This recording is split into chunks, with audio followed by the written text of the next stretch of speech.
We start in northern Gaza, where Israeli shelling and snipers have wounded several Palestinians as they waited for aid. Doctors at a Shifa hospital are treating the injured on the floor.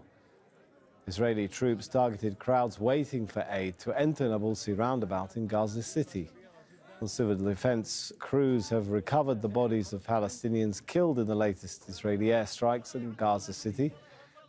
At least 10 people were killed in the attacks on several areas of the city on Sunday.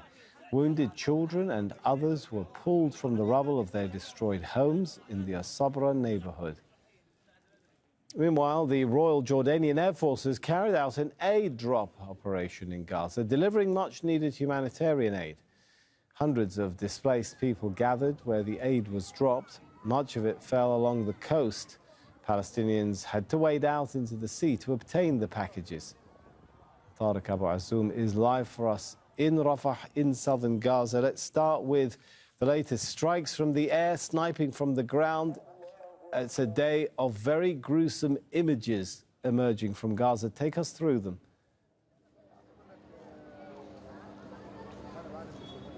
Yes, Sammy, another bloody day that took place again as the Israeli forces are even waging more military attacks across the Gaza Strip. And in the past hour, we have been recording more military attacks on the city of Khan Yunis, where at least 5 Palestinians there have been reported killed as a part of the ongoing bombardment of the city. Civil defense as well managed to recover 5 dead bodies that were killed previously in a previous Israeli bombardment for the city and being transported to the European hospital later for burial. And we have been also hearing more loud confrontations and fire exchange in the western southern part of the city of Khan Yunis as a part of the ongoing battles raging in the city there between the Israeli military troops and the Israeli fighter as well. We also have been seeing that Nusayrat refugee camp had been widely attacked as well, where a residential building was reduced to the rubble. But what is also had been reportedly happened, Sammy, within the past few days is the ongoing shooting of people who were waiting for humanitarian supplies today in the northern part of Gaza. And for the 3rd day in a row, Palestinians have been reported killed and injured after being exposed to the Israeli fires as they are trying to search for something that will help them to survive in the northern desperate part of the city. And Tariq, tell us what you know about this aid drop by the Jordanian Air Force.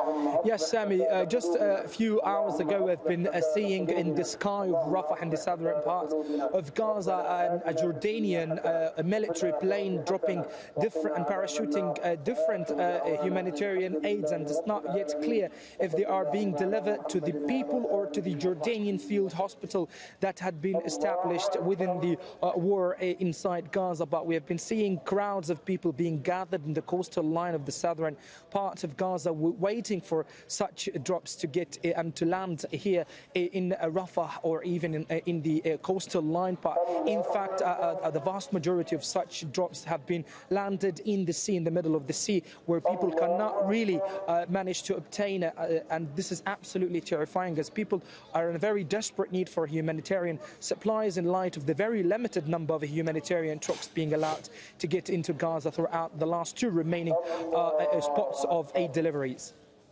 All right, stay with us for a moment, Tariq. We're going to come back to you, but we want to pick up on a line that's been breaking today, and that's Israeli Prime Minister Benjamin Netanyahu insisting that a ground invasion in Rafah will happen.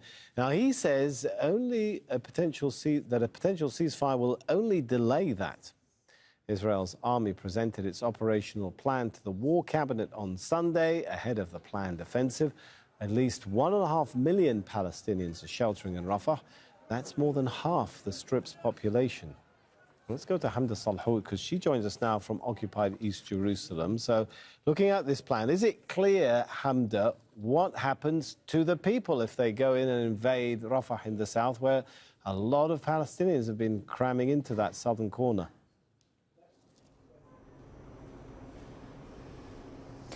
There's still a lot of unknowns when it comes to Benjamin Netanyahu and his army's plans for how exactly they're going to evacuate more than 1.5 million Palestinians who are seeking refuge in Rafah, Gaza's southernmost city. what was supposed to be known as the last safe place for Palestinians in the Gaza Strip. Now, the Israeli Prime Minister says this plan is twofold. The first involves this evacuation, and the second involves the military operation as to how they're going to go in and defeat what he says are the remaining Hamas battalions in Rafah. But despite all of the international criticism, despite all of the condemnation about going into Rafah, the Israelis remain persistent on wanting to go in on the ground. Israeli officials speaking anonymously to Israeli media have said that perhaps one of the ideas that's being floated is moving the Palestinians to Khan Yunis, but this is an area where a ground invasion is already commencing, where there is relentless bombardment. And in Rafah, there is relentless bombardment, airstrikes, and shelling that is already happening. So it's not really known exactly where they're going to go and how, but the Israeli Prime Minister says they want to move civilians, quote, out of harm's way. Sorry, Hamda, to interrupt you. We've got to jump in and go back to Tariq Abu Azoum because we understand that something has just happened, some kind of strike or something where you are. Take us through what's happening there now.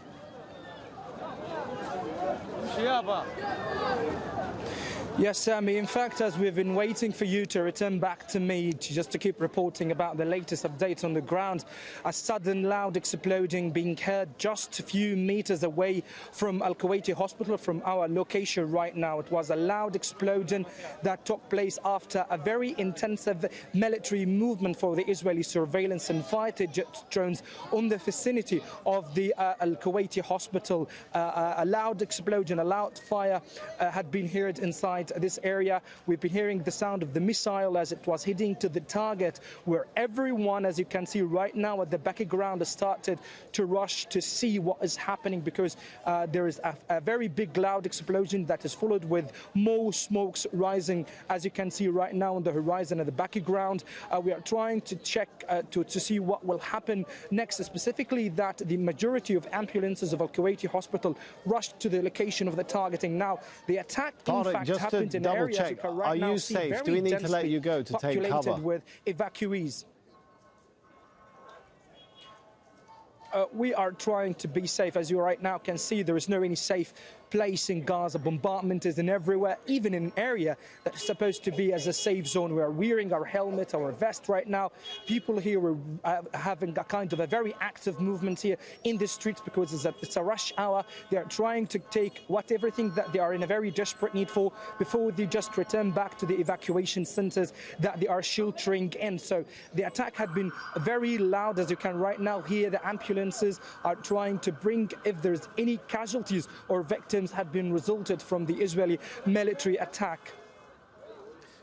And on the point which Hamda was talking about, as you gather perhaps some more information about what's happening around you, Tariq, the threats of a ground invasion that Israel will begin in Rafah. What about the population there? Have they been informed anything about what's going to happen to them? Any evacuation plan, where they'll go and so on?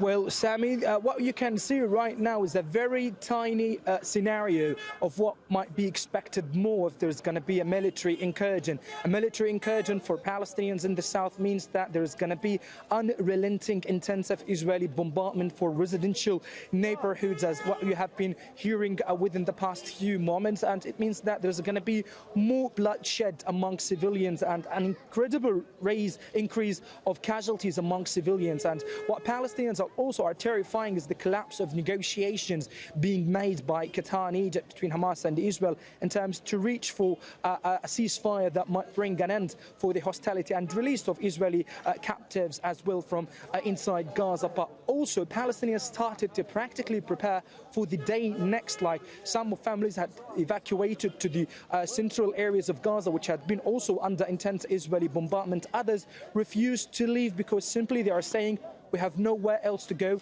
Our house in the north being destroyed, and if we're going to return back to the north, we will only live on the debris of our destroyed buildings. All right. Thanks so much, Tariq Abu Azoum there.